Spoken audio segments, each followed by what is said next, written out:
संथाल में बांग्लादेशी घुसपैठिया तो रांची जमशेदपुर जैसे दूसरे शहरों में गुम होता आदिवासी समाज के सवालों के बीच विधानसभा चुनाव को लेकर सियासी दलों में अपने अपने प्यांदों को बैठाने की कवायद तेज हो चुकी है और इसके साथ ही टिकट की चाहत और हार जीत के समीकरण को देखते हुए पाला बदल का खेल सकल अख्तियार करने लगा है। संथाल की सियासत भी इससे अछूता नहीं है। हालांकि अभी भी कोई बोलने को तैयार नहीं है, चाहे झामुमो से जुड़े सियासतदान हो या बीजेपी से टिकट के कद्रदान। सब सांस रोककर पार्टी आला कमान के रुख का इंतजार कर रहे हैं, लेकिन बंद कमरों के इस खेल में सूत्रों के सहारे कुछ संकेत बाहर निकल ही जाते हैं और उसके साथ ही सियासी फिजाओं में कहानियां तैरने लगती है। एक ऐसी ही कहानी संथाल की सियासत में इन दिनों तैर रही है। यह दावा किया जा रहा है कि जामा सीट से 3 बार झामुमो के टिकट पर विधानसभा पहुंचने वाली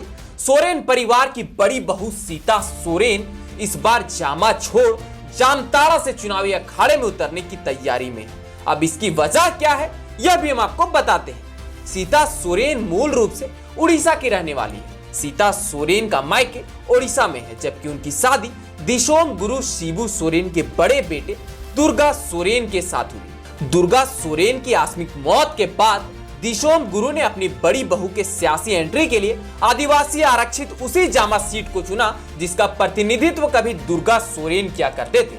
लेकिन हाई कोर्ट के द्वारा हाल में ही लिए फैसले के बाद कोई भी आरक्षित सीट से सिर्फ उस राज्य का निवासी ही चुनाव लड़कर आरक्षण का लाभ ले सकता है। इस फैसले के बाद सीता सोरेन के लिए जामा से चुनाव लड़ना भविष्य में कानूनी विवाद को जन्म दे सकता था। इसी विवाद से बचने के लिए सोरेन परिवार की दूसरी बहू कल्पना सोरेन ने गांडे की अनारक्षित सीट से चुनाव लड़ने का फैसला किया था और अब सीता सोरेन के लिए अनारक्षित सीट की तलाश में जामताड़ा विधानसभा को चुना गया है। अब आपके मन में एक सवाल आ रहा होगा कि आखिर सीता सोरेन को विधायक इरफान अंसारी की ही सीट जामताड़ा क्यों पसंद आई? क्या सीता सोरेन के लिए जामताड़ा में इरफान अंसारी को शिकस्त देना आसान है? तो इसका जवाब जानने के लिए जामताड़ा के सामाजिक समीकरण को समझना बेहद जरूरी है।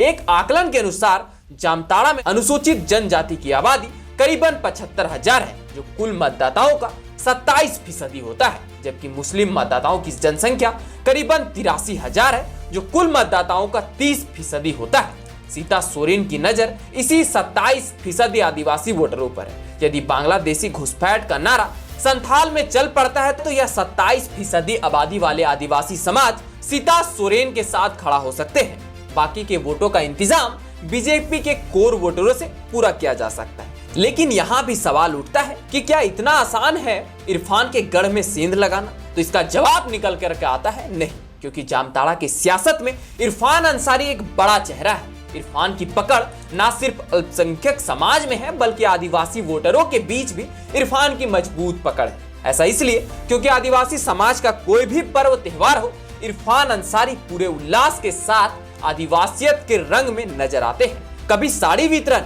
तो कभी मंदिरों का दर्शन, यह इरफान अंसारी की सियासत रही। जिस हिंदू मुस्लिम नैरेटिव के सहारे भाजपा संथाल को भेदना चाहती है, इरफान अंसारी उसके मजबूत काट है। इस जामताड़ा विधानसभा के सियासत पर हमने एक डिटेल में वीडियो बना रखी, चाहे तो आप उस वीडियो को भी देख सकते हैं। उस वीडियो की लिंक हम आपको नीचे डिस्क्रिप्शन में दे देंगे। लेकिन विधानसभा चुनाव में जब कल्पना सोरेन की एंट्री होगी तो खुद हेमंत मोर्चा खोलेंगे।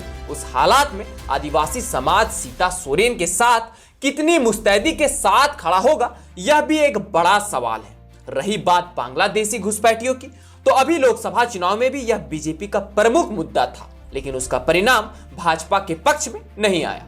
पूरा आदिवासी समाज हेमंत सोरेन की गिरफ्तारी के सवाल पर जेएमएम के साथ गोलबंद नजर आया। इस हालात में जामताड़ा में इरफान को सियासी शिकस्त देना इतना आसान तो नहीं है, लेकिन राजनीति तो संभावनाओं का खेल है। इसी संभावना में सीता सोरेन अपनी राह बनाने की कोशिश करती नजर आ रही है। तो दूसरी ओर सीता सोरेन जामा सीट को भी अपने पास रखना चाहती है। उनकी चाहत है कि बेटी जयश्री सोरेन को चुनावी अखाड़े में उतारने की, क्योंकि जयश्री सोरेन के लिए जामा से चुनाव लड़ने में कोई कानूनी दांवपेच नहीं रहेगी। सीता सोरेन इस सीट से अपनी बेटी को इसलिए भी उतारना चाहते हैं क्योंकि लोकसभा चुनाव में सीता सोरेन को जामा से मजबूत बढ़त मिली थी। इसी बढ़त के साथ सीता सोरेन का हौसला और भी बुलंद हो गया। लेकिन इसी जामा सीट से भाजपा सुनील सोरेन को उतारने की तैयारी कर चुकी है। ऐसे में सीता सोरेन का जामा सीट अपने कब्जे में रखने का सपना टूटता नजर आ रहा है। अब आने वाले समय में देखना होगा कि सीता सोरेन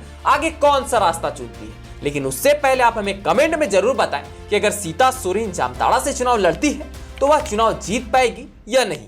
और यह वीडियो अगर आपको इन्फॉर्मेटिव लगे तो अपने दोस्तों के साथ शेयर जरूर करें और साथ ही साथ हमारे इस YouTube चैनल को सब्सक्राइब भी जरूर कर लें। तो चलिए मिलते हैं अगले इसी प्रकार के कुछ और वीडियो के साथ। तब तक के लिए आप सबको जोहार।